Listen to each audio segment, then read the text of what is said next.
بسم الله الرحمن الرحيم الحمد لله رب العالمين وصلى الله على سيدنا محمد النبي الأمين وعلى آله وصحبه والتابعين وبعد أيها الملأ الكريم السلام عليكم ورحمة الله وبركاته. Nous sommes toujours dans la continuité de notre sujet, le licite et l'illicite. Il faut bien comprendre que quand nous parlons de licite et d'illicite, il n'est aucunement question de concept. Le licite et l'illicite ne sont pas des concepts, ce sont des appellations que nous donnons à des choses que nous pouvons ou que nous ne pouvons pas faire, tout simplement.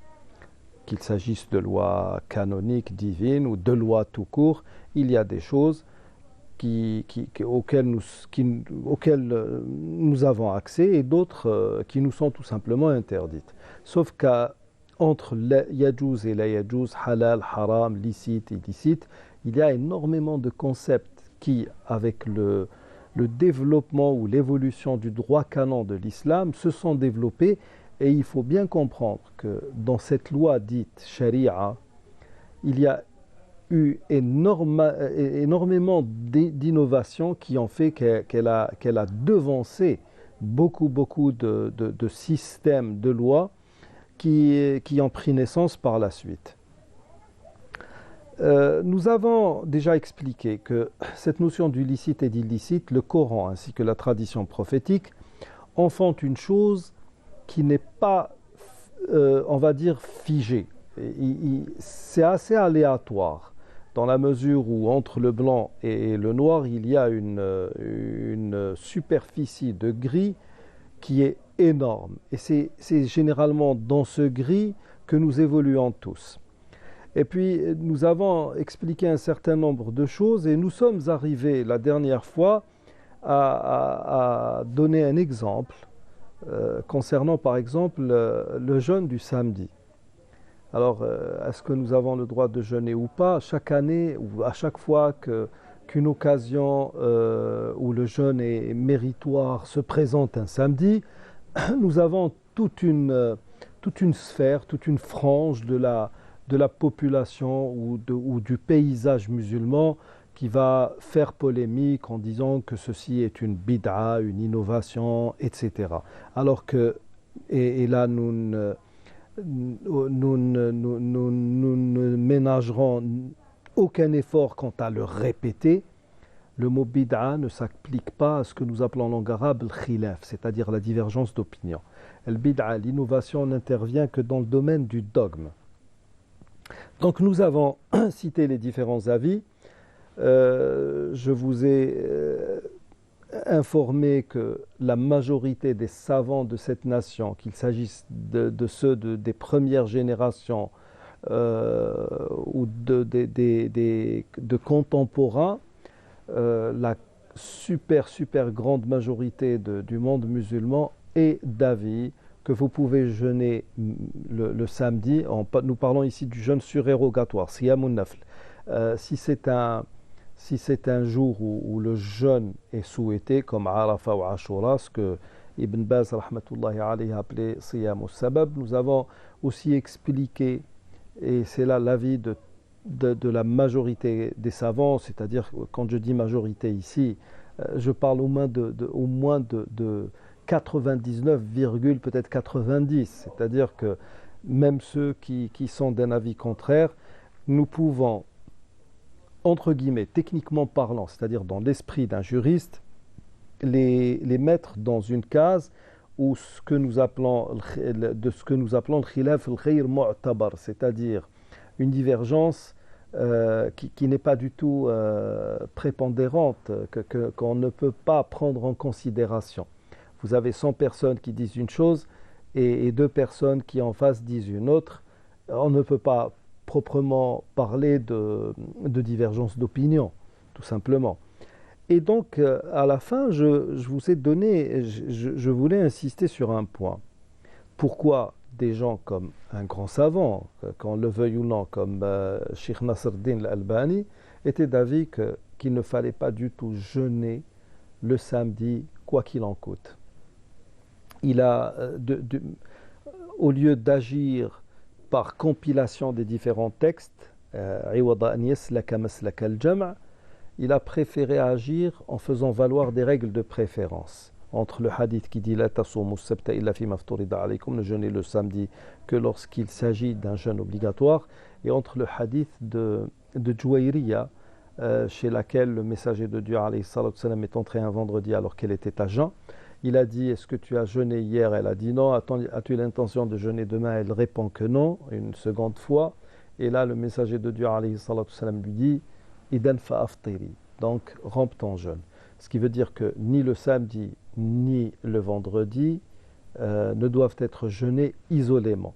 Cependant, les grands savants ont dit s'il s'agit d'un jeûne d'habitude, comme pour quelqu'un qui déciderait de jeûner chaque début de mois ou chaque fin de mois, et que le mois coïncide avec un vendredi ou un samedi, eh bien, il pourrait le faire.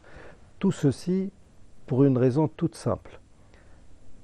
Innamal a'malu binniyat. Ce sont les intentions qui dominent les actes ou qui les déterminent. Et à partir de là, dès lors où l'on a jeûné sans intention de glorifier ou de vénérer le samedi, qui est le jour du Shabbat chez les Juifs, qui est un jour vénéré, eh bien nous ne supportons aucun péché. Cependant, l'imam ou bien Cheikh Nasruddin al-Albani, au lieu de compiler, il a dit Tamilu nafsi ila al-jam'i ghayra anna al-amra muqaddamun ala al-hadra muqaddamun ala al-amr. J'ai tendance à vouloir compiler les différentes sources, sauf que dans mon fort intérieur, je penche beaucoup plus pour la préférence. Pourquoi? Parce que l'interdit supplante ou bien prime sur ce qui est autorisé. D'accord. Et dans ce cas, pour tous ceux qui ont suivi cet avis et qui en ont fait une référence, taxant ceux qui étaient d'avis contraire ou ceux qui étaient divergents avec eux de mubtadi'a, c'est-à-dire d'innovateurs, excusez du peu, eh bien, pourquoi vous ne faites pas valoir cette même règle dans les autres domaines du droit canon? Pourquoi, par exemple, pour ce qui est des prières surérogatoires à l'intérieur d'une mosquée ou avant les prières, vous avez ce que nous appelons rawatib, qui sont une série de génuflexions que nous faisons avant le Dohr, l'Asr, après le Maghrib, avant l'Isha, etc. Pourquoi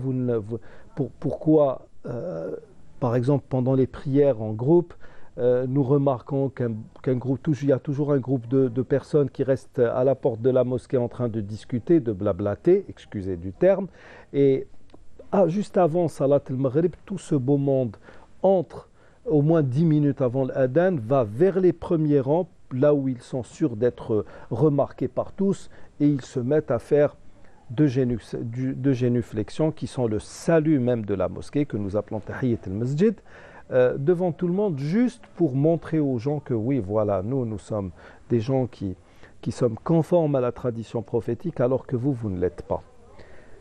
Pourquoi je dis cela?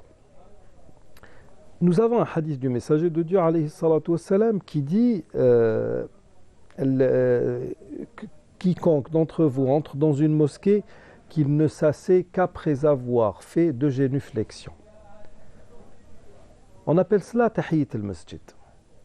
Chez les Malikites, par exemple, après Salat al-Asr, il y a un moment où la prière est déconseillée, mais après cela, elle devient carrément interdite. Pourquoi? Parce que nous avons un hadith d'Al-Bukhari et Muslim, d'après Abu Sa'id al-Khudri, radiyallahu anhu, qui dit la salata ba'da salat al-asr.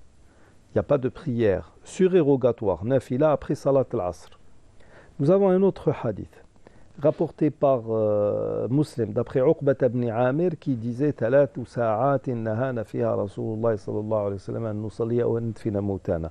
Il y a 3 moments dans la journée où le messager de Dieu alayhi sallam nous a interdit de faire des prières surérogatoires ou d'enterrer nos morts. Et il a cité entre autres cette partie allant de Salat al-Asr vers Salat al-Maghrib.